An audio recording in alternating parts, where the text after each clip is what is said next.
Terima kasih Anda masih bersama kami. Bagi Anda yang baru saja bergabung, kami hadirkan kembali 3 berita utama hari ini. Warga binaan Lapas kelas 2A Kota Parepare yang kabur dari penjara akhirnya ditangkap polisi. Seorang pencuri ikan nyaris diamuk massa di sekitar tempat pelelangan ikan Kecamatan Soreang, Kota Parepare.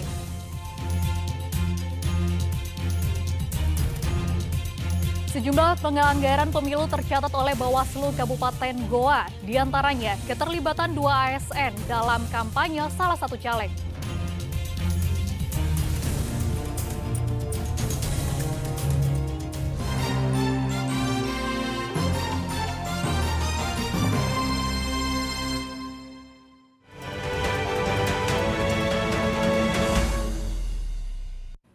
Badan Pengawas Pemilu Bulukumba menerima 5 laporan tindak pidana pemilu. 1 diantaranya telah diputus di pengadilan, yakni kasus politik uang.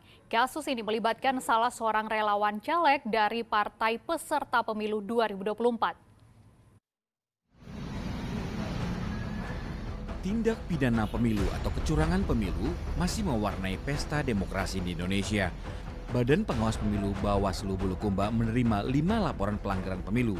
1 laporan diantaranya telah diputus oleh pengadilan, yaitu kasus politik uang. Kasus ini melibatkan salah seorang relawan calon anggota DPR RI. 4 laporan lainnya yaitu netralitas ASN dan pelanggaran etika penyelenggara. Untuk perkara netralitas ASN sudah diteruskan ke Komisi Aparatur Sipil Negara.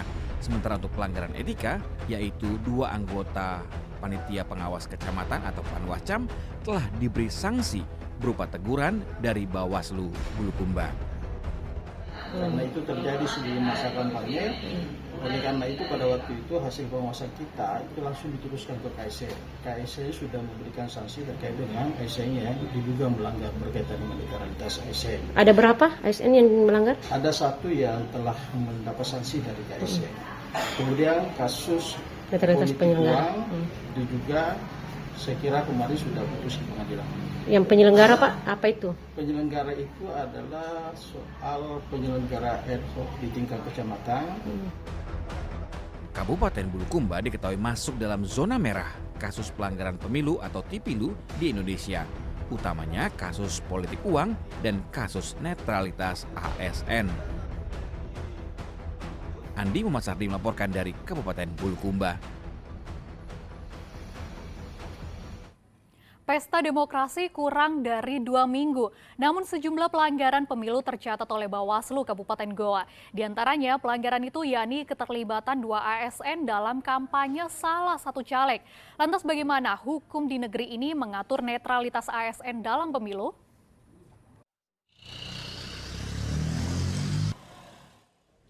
Setelah menjalani pemeriksaan selama 14 hari, Gakumdu Bawaslu Kabupaten Goa memutuskan 2 ASN di jajaran pemerintah Kabupaten Goa melanggar netralitas pemilu.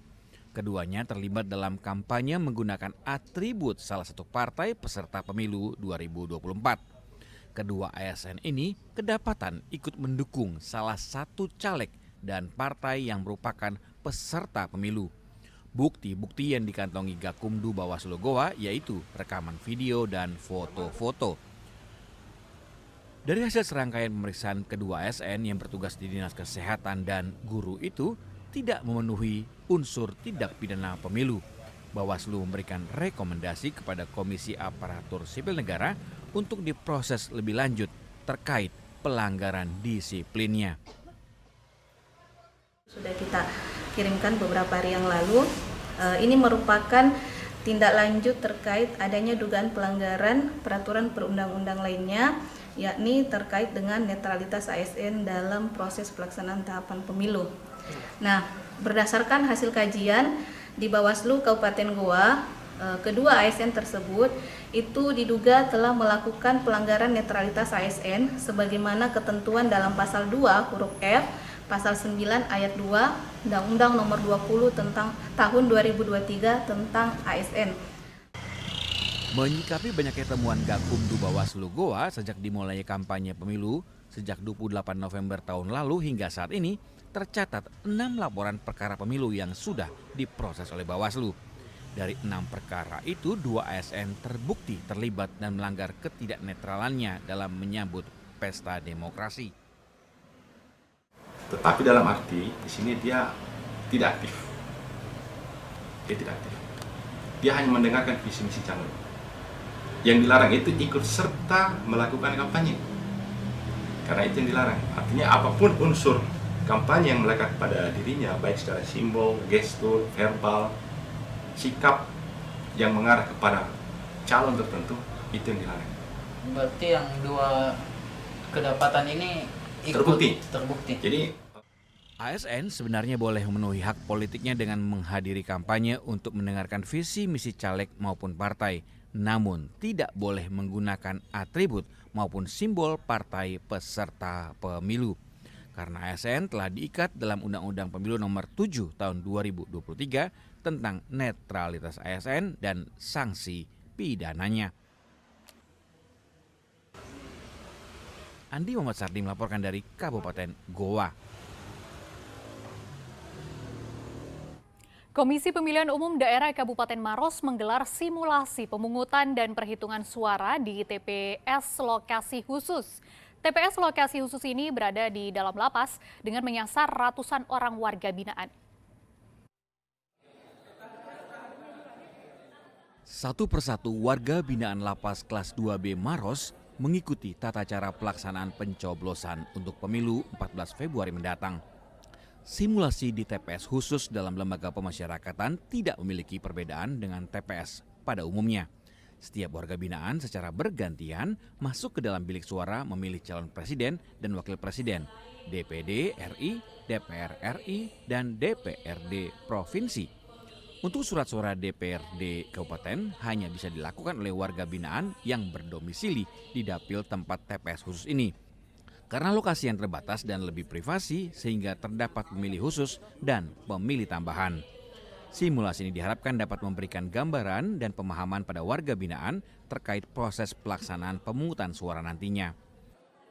Ini adalah sesuatu hal yang sama persis di tanggal 12 Februari 2024. Pak, yang berbeda daripada pemungutan suara di tempat biasa apa sih Pak?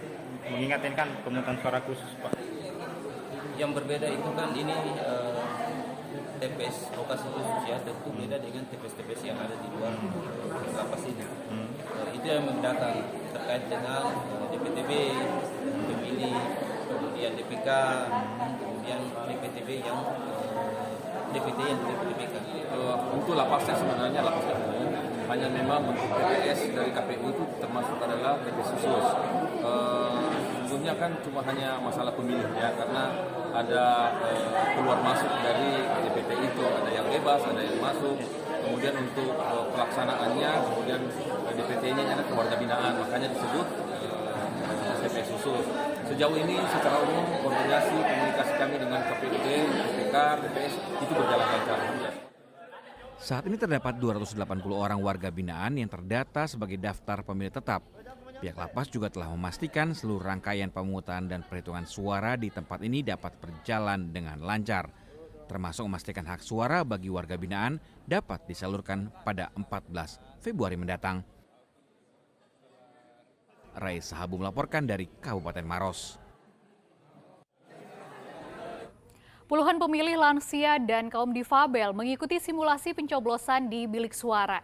Komisi Pemilihan Umum Pinrang menggelar simulasi untuk mengetahui durasi waktu pemilih lansia dan difabel dalam menggunakan hak suaranya. Pemilih lansia dan difabel terdaftar dalam daftar pemilih tetap mengikuti simulasi pencoblosan di tempat pemungutan suara TPS. Simulasi digelar KPU di kantor Desa Pandakalawa, Kecamatan Matirobulu, Kabupaten Pinrang pada Rabu lalu. Simulasi ini bertujuan untuk mengetahui waktu bagi pemilih lansia dan difabel saat menyalurkan hak suaranya di TPS. Ketua KPU Kabupaten Pinrang menyatakan pemilih lansia dan difabel membutuhkan waktu sekitar 3-4 menit di bilik suara saat pencoblosan. Menghadapi dinamika-dinamika model-model pemilih yang seperti yang telah saya sebutkan tadi.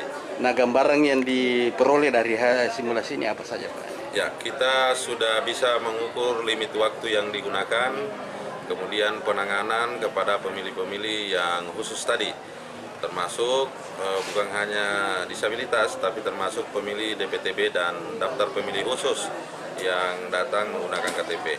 Itu kita sudah simulasikan perlakuannya baik pengisian. Selain menggelar simulasi pencoblosan untuk lansia, juga dilakukan simulasi perhitungan suara untuk KPPS. Proses pencoblosan di TPS pada 14 Februari mendatang dimulai pukul 7 WITA hingga pukul 13 WITA. Suwardi Gatang melaporkan dari Kabupaten Pinrang. 2 pekan menjelang pemilu 2024, penjabat Gubernur Sulawesi Selatan meninjau gudang logistik KPU Kabupaten Maros guna memastikan kesiapan logistik pemilu aman. Penjabat Gubernur Sulawesi Selatan Bahtiar Baharudin memantau kesiapan logistik pemilu 2024 di gudang logistik KPU Kabupaten Maros pada Selasa lalu. Dalam pemantauan logistik pemilu ini, PJ Gubernur Sulawesi Selatan didampingi Bupati Maros Haidir Syam bersama para komisioner KPU Maros. Saat mengecek kesiapan logistik pemilu, PJ Gubernur mendapati surat suara DPRD Provinsi belum tersedia. Namun secara keseluruhan kesiapan logistik di Maros sudah 99%. Sementara Komisioner KPU Sulawesi Selatan, Divisi Perencanaan dan Logistik mengatakan surat suara di gudang logistik tersedia sudah hampir menyeluruh. Pendistribusian logistik akan dilakukan pada 11 hingga 13 Februari mendatang. Dalam hal bagaimana kami memfasilitasi nanti pemilih, khususnya kelengkapan-kelengkapan dan dukungan-dukungan, baik surat suara maupun hal yang lain di logistik yang lain, mungkin dapat kami penuhi 100%. Pak, apa saja imbauan yang disampaikan Pak Buk tadi? Imbauannya hanya satu, memesankan kepada pertama, kepada kesiapan kita, bagaimana persiapan dalam hal Bojongsong tanggal 14. Pak, sampai